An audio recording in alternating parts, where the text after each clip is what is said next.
दुर्वासा जी जा रहे थे, आगे से इंद्र आ रहा था। दुर्वासा जी ने माला इंद्र के गले में डाल दी। यदा दुर्वासा सापात सेन्द्रा लोकास्त्रयो नृप निस्त्री काश्चा भवस्तत्र ने सुरिज्यादया क्रिया।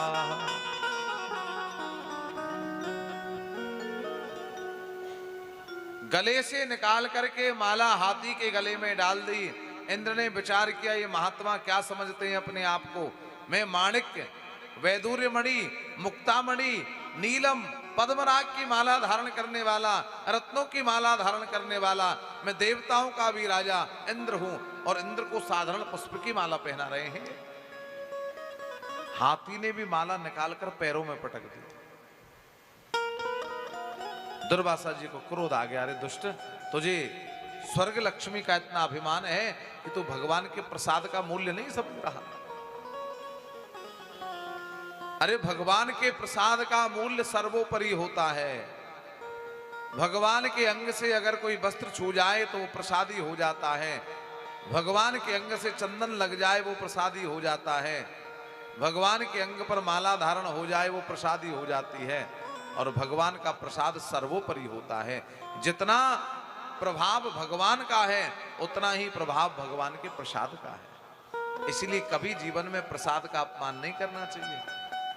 आप सत्यनारायण की कथा तो सब सुनते ही हैं। लीलावती कलावती की कथा में आता है ना, वो प्रसाद का अपमान करके पति को प्राप्त करने गई, भगवान ने पति को नाव सहित डुबो दिया। इसलिए कभी भी ध्यान रहे जीवन में।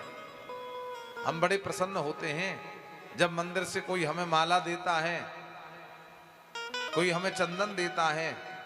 ये तो अच्छी बात है, भगवान की प्रसादी हमको प्राप्त हो, लेकिन ये भी हमारा कर्तव्य है कि वो भगवान का प्रसाद किसी के पैरों में न पड़े, उसका सम्मान हो।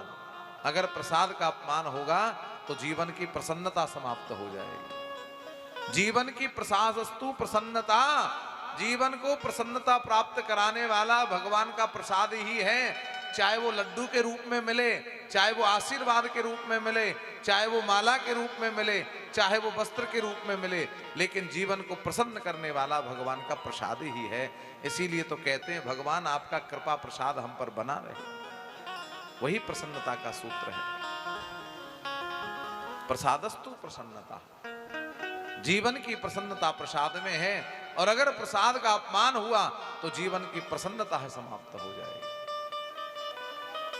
इसलिए ध्यान रखें जीवन में प्रसाद का अपमान न हो। बलि ने आक्रमण कर दिया, दुर्वासा जी के शाप के कारण इंद्र को स्वर्ग छोड़ना पड़ा।